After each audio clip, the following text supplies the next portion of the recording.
Assalamualaikum warahmatullahi wabarakatuh.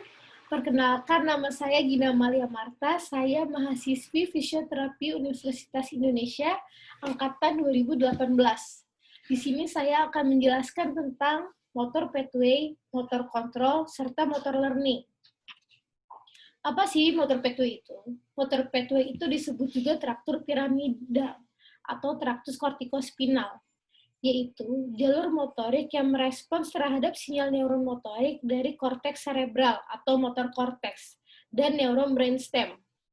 Nah, motor pathway ini terdapat dua jalur, yaitu upper motor neuron dan lower motor neuron. Bisa kita lihat di sini tuh ada dua korteks utama. Di sebelah kiri ada somatosensory cortex. Somatosensory cortex itu letaknya di belakang, di mana dia mengkontrol sensori, sensasi somestatik, dan propriosepsi. Di somatosensory cortex ini berfungsi untuk mengontrol stimulasi taktil, sensori motor integrasi, nyeri, emosi, dan empati. Sedangkan di sebelah kanan saya itu ada motor korteks. Letaknya itu di depan.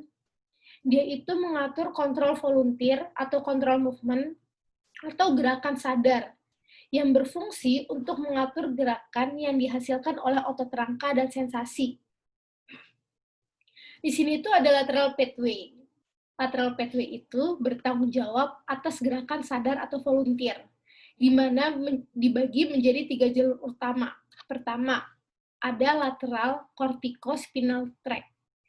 Di sini dia mengatur gerakan otot distal seperti otot-otot forearm. Lalu ada rubrospinal tract. Di sini dia mengatur gerakan otot-otot besar, yang dimana jalurnya dimulai dari red nucleus di midbrain. Yang ketiga, ada anterior corticospinal tract. Di sini dia mengatur gerakan otot proksimal seperti lengan atas. Nah, di sini sebelah kiri saya ada lateral corticospinal tract, sebelah kanan itu ada rubrospinal tract. Lalu ada anterior medial pathway. Anterior medial pathway itu bertanggung jawab atas gerakan tidak sadar atau involunteer, dan otot aksial atau otot yang menyangga vertebra, di mana di sini dibagi menjadi 4 jalur utama. Yang pertama ada vestibulospinal tract, yang kedua ada reticulospinal tract, yang ketiga ada tectospinal tract, yang keempat ada anterior corticospinal tract. Nah, vestibulospinal tract itu mengatur gerakan otot aksial dalam mempertahankan keseimbangan kepala dan menoleh. Lalu ada sinyal motorik yang berasal dari vestibular nucleus di brainstem. Ada yang namanya reticulospinal tract. Di sini dia mengatur gerakan otot aksial dalam mempertahankan keseimbangan postur. Sinyal motoriknya berasal dari medulla oblongata atau spons. Lalu yang ketiga ada tectospinal tract, di mana dia mengatur gerakan pada otot dalam orientasi. Sinyal motorik berasal dari superior colliculus di midbrain. Dan yang terakhir, ada anterior corticospinal tract, di mana dia mengatur gerakan pada otot proksimal seperti otot lengan atas. Termasuk anterior medial pathway, tetapi mengatur otot secara volunteer. Nah, sekarang kita lanjut ke motor kontrol. Apa sih motor kontrol itu? Motor kontrol itu merupakan kemampuan untuk mengatur dan menyelaraskan mekanisme yang penting untuk bergerak. Jadi, motor kontrol ini berfokus pada kontrol dan koordinasi terhadap postur dan gerakan. Hierarki model pada motor kontrol itu ada 3. Yang pertama, tradisional. Nah, dia itu refleks pada tingkatan fungsi dan aktivitas motorik yang dilakukan sebagai reaksi adanya rangsangan. Contohnya, flexor withdrawal reflex dan ATNR. Yang kedua ada klasik, yaitu respon yang diberikan dari setiap stimuli menempati tingkatan-tingkatan tertentu pada area spesifik di sistem saraf. Contohnya, batang otak atau brainstem untuk postural refleks dan lain-lain. Yang ketiga, ada pasif. Di sini itu refleks pada tingkatan spinal cord yang memiliki durasi yang pendek dengan pola reciprocal inhibition. Contohnya flexor withdrawal reflex dan thrust reflex. Di sini itu ada tingkatan dari motoric coordination. Pokoknya dari US itu nyampein.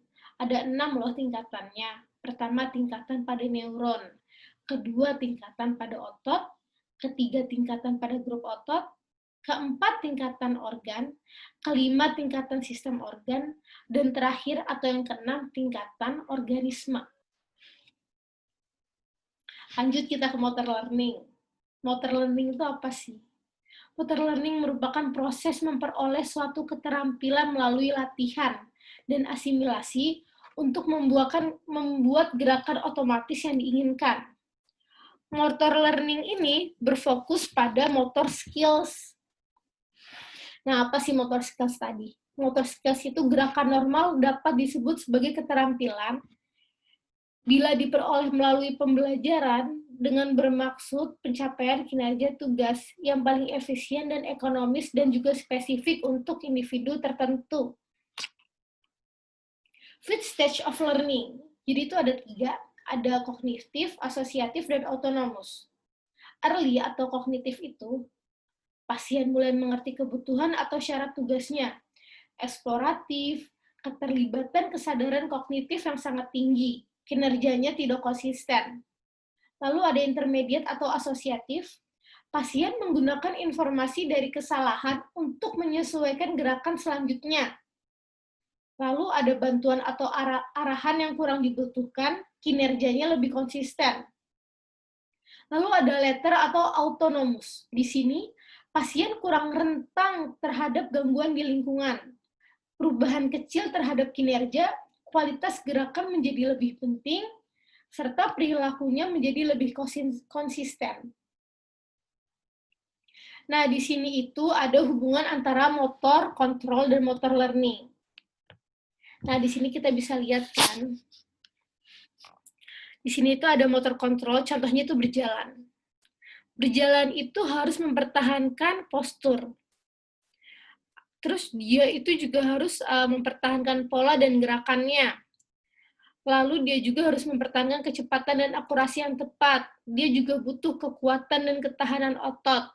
Di mana dipelajarinya itu melalui ini sebelahnya, yaitu repetisi, active participation, practice, variable, meaningful goals. Pokoknya dia itu belajarnya dari motor learning.